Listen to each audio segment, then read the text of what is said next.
right, what's going on, y'all? Welcome to Emilio Duran's place, where I talk about and display various things. Hope everybody's having a good Tuesday so far. So this is a video that I had to do. The reason why I had to do it is because it's about fellow military brothers.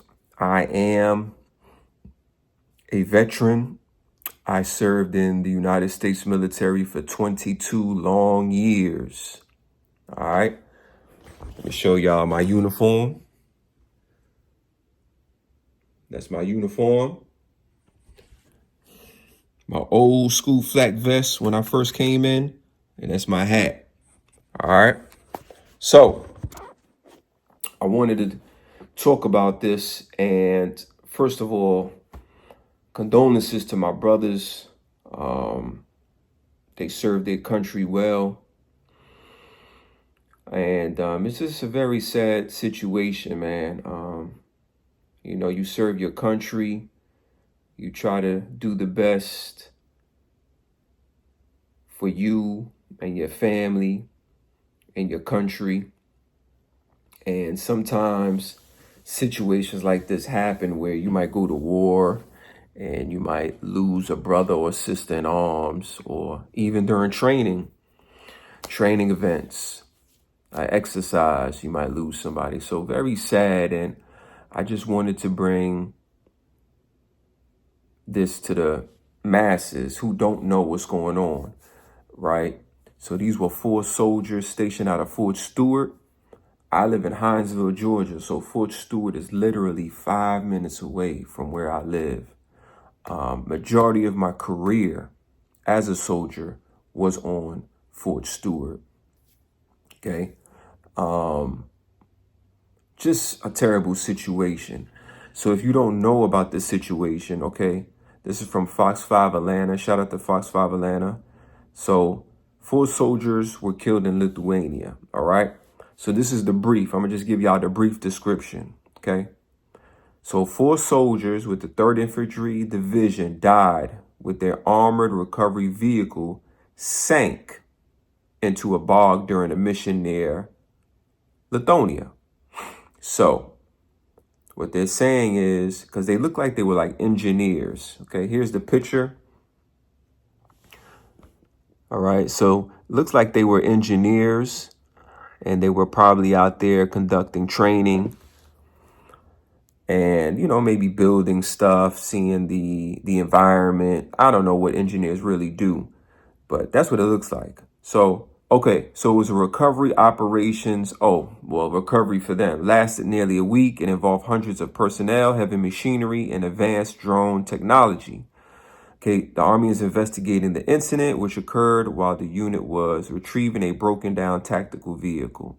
So it sounds like they drowned. That's what I'm getting from this. That's what it sounds like. Anybody who sees this video and knows what happened, if you're in the company, in the battalion, in the brigade, whatever, just leave a comment. Let me know what happened. If you knew any of them, share a story with me.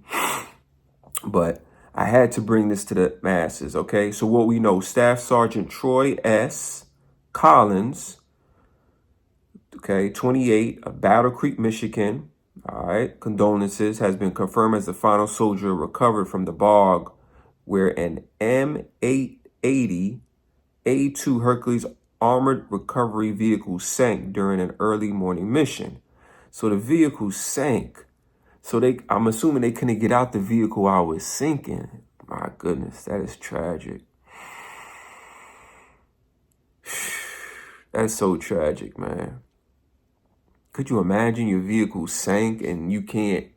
That's like being suffocated. You drown.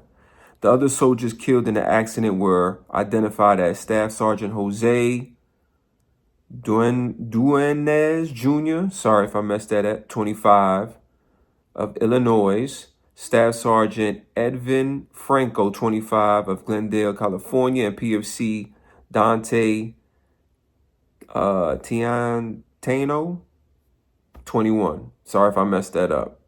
All 4 were members of the Division 1st Brigade Combat Team currently deployed in Lithuania. All right. Dang. The soldiers were attempting to recover the broken down tactical vehicle where their armored recovery vehicle sank about 15 feet into a bog. That is so terrible, man. I just had to come on here and just tell this story, man, because it's sad, man. We got to protect our soldiers. We got to love our soldiers. They sacrifice so much. They for their family, for themselves, for the country, for our freedoms. And I'm honored to have served, and I really, really appreciate everybody that's in the Army right now. Okay. And it says, why should you care? This tragedy uncovers the risks that service members face not only in combat, but in preparation and training. The loss of these 4 soldiers are now fully named and honored, reflects the heavy toll military families often bear. As their names and stories are now known, their legacy will carry forward both in their units and the hearts. That's right. That's right. And that's why I myself did this video about these 4 soldiers. And also, there's a mother out there. Shout out to the mother. You see her on the page. She is starting I guess either a fundraiser, charity. I guess that's the same thing, right? For the loss of these soldiers. So shout out to mom. I'm going to make sure I put all the information in the description. And once again, I just wanted to come on here and highlight this. I love my brothers and sisters that serve in all branches. Thank you for your service. I appreciate you. I am also a brother, former brother in arms. I've been deployed numerous times, numerous training events. So my heart goes to the family, friends, loved ones. All right. Just wanted to bring this to the masses. Like, share, subscribe to the channel. Please leave a comment. I love y'all. I appreciate y'all. And before I go, I'm going to put a news clip at the end of my clip so you can hear what the professionals had to say, because you know, with me, all type of shit come out my mouth. All right. I love y'all. I appreciate y'all. Peace. 3 of the 4 U.S. soldiers who went missing in Lithuania have been recovered along with their vehicle, the Army announced. The soldiers had been missing for nearly a week among the peat bogs of Lithuania. Their 70-ton vehicle was found a day after the soldiers went missing, but it took days of around-the-clock work to free it from the bog's grip. The soldiers were part of a training exercise near the Belarus border, where the U.S. has had soldiers stationed since 2019. Searches for the 4th missing soldier are still ongoing, the Army said, and all 4 identities have been withheld until the families can be notified.